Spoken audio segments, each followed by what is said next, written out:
Good morning and welcome to Norwal Farm. Michael Walsh with Roger Norgel here.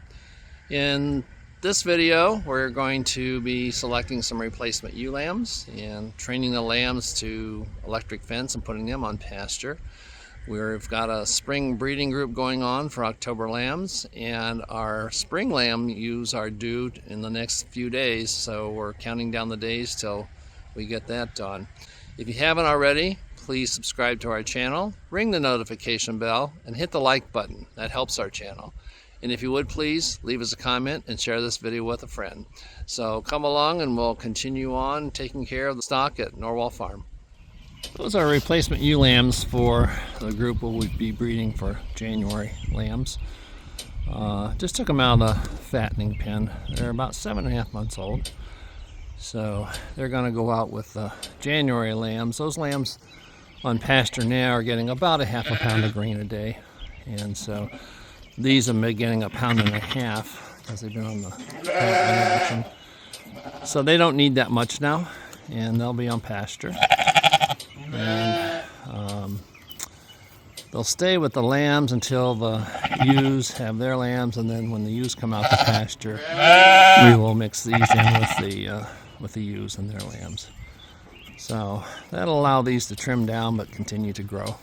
But I'm really pleased with these replacement lambs. The two speckled faced ones are twins, twin sisters, and then the other two are out of my two better Ile-de-France ewes that have produced really good lambs, and we've actually got some replacement ewes already out of them. The speckled faced lambs, their mother is a full sister to, I don't know, one of the white-faced.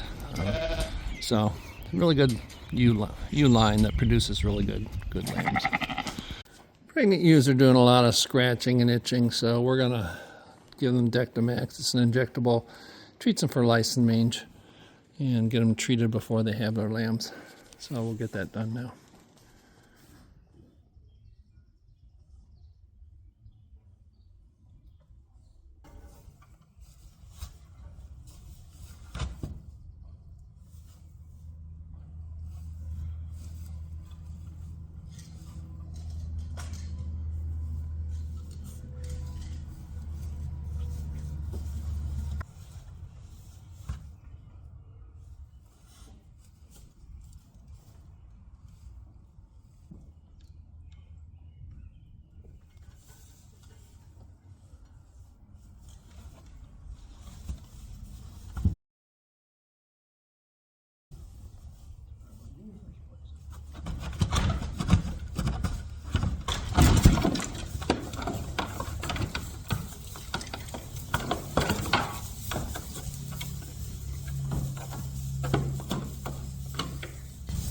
Just in time. It has been 24 hours since we treated the ewes with the injectable Dectomax for the mites and lice. I really think it's mites because they were chewing their feet, but they have literally stopped. So really pleased that I did that and kill the mites and or lice now before they have their lambs, so it doesn't contaminate the lambs. But that was a dramatic change in their behavior, because always before you look in there and at least one of them was chewing on their foot or rubbing, and haven't seen any of that today. So very satisfied with the results. Pulled the cedars on the ewes. This is half of them, 6. The other half are out with Lambert, and injected them with the BG600 hormone. Should be in heat tomorrow or the following day. This time there were 3 of them that the cedars didn't stay in. Now I don't know if they came out or if the dogs pulled them out, but I've never had that happen before, and I think this is the first time we've had the dogs running with them when we put cedars in.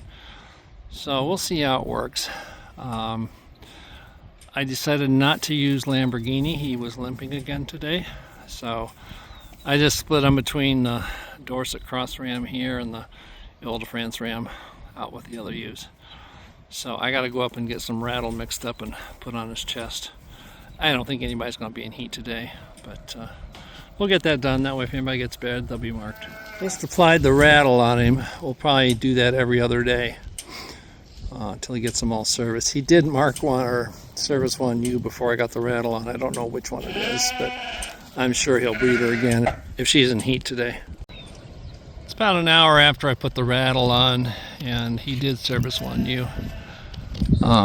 We'll see if she settles. She might just be on her way out, but we'll just see what happens.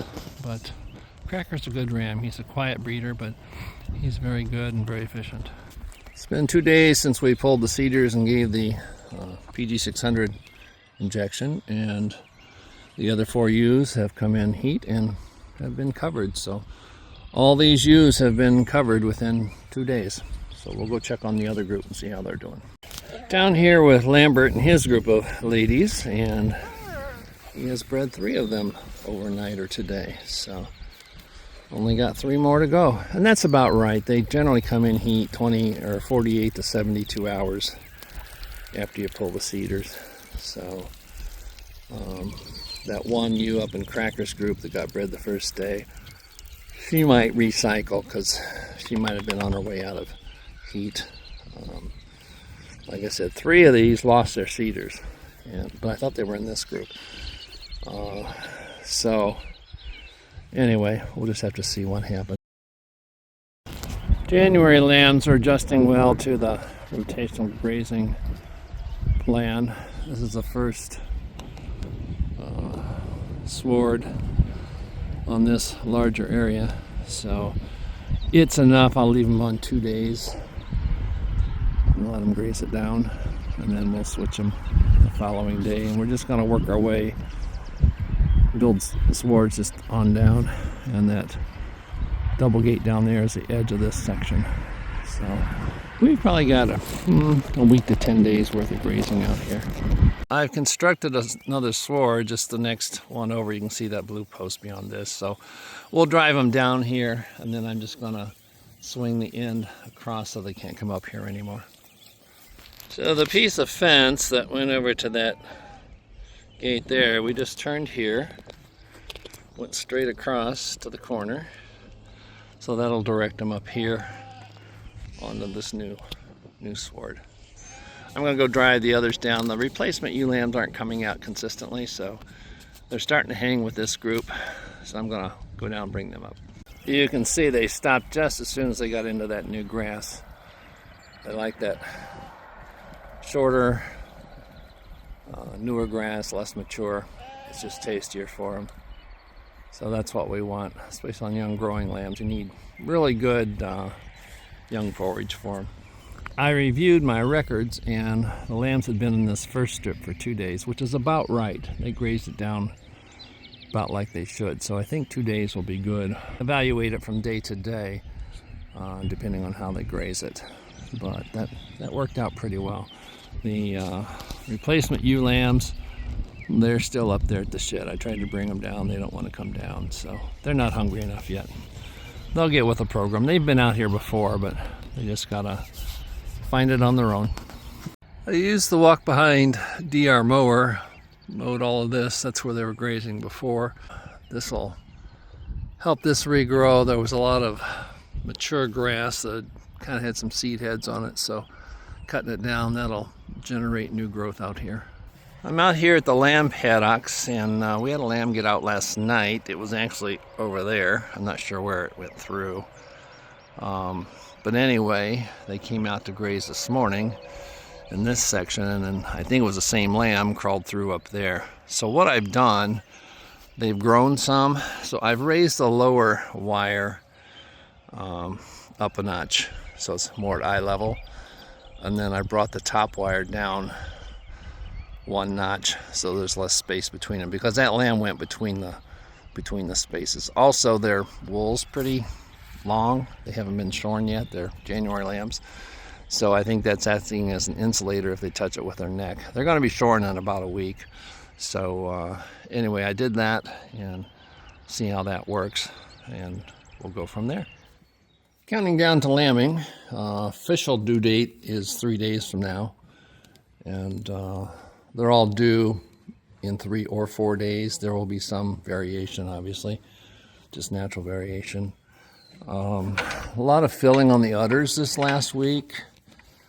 You see this ewe here, and they're starting to get a little bit of fluid swelling, edema, which is normal. There's one ewe in here that doesn't have a whole lot of udder. Oh, that's her right there. Zoom in on her for you. Right there, that one.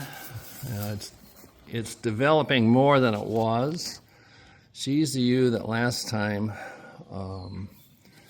she didn't have much milk to begin with, and we had to supplement her lamb. He did okay. We left him on her, and he would come up for a bottle.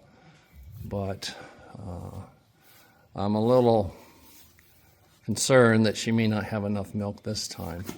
We did not ultrasound these, so I don't know how many they're going to have. I think most of them are going to have twins. That's the first time ewe lamb over there. She's actually a yearling. She's bred as a ewe lamb. I thought she's only going to have one, but she's looking like maybe she'll have twins. There's one ewe in here I think will probably have triplets. She did last time. And another one possibly. And then there's one ewe that I think is probably going to have a single. The rest of them I hope have twins. So we shall see. The 3 ewes that aborted last year, that's one. And this is one. And one laying down over there. They're all doing fine. So the toxoplasmosis, that's carried in cat feces, and it's just a disease that they get, causes abortion in ewes, and then once they go through it, they're immune to it. So looks like they're going to be doing okay this time. So anyway, that's the update on the pregnant ewes, and lambing season will start here shortly.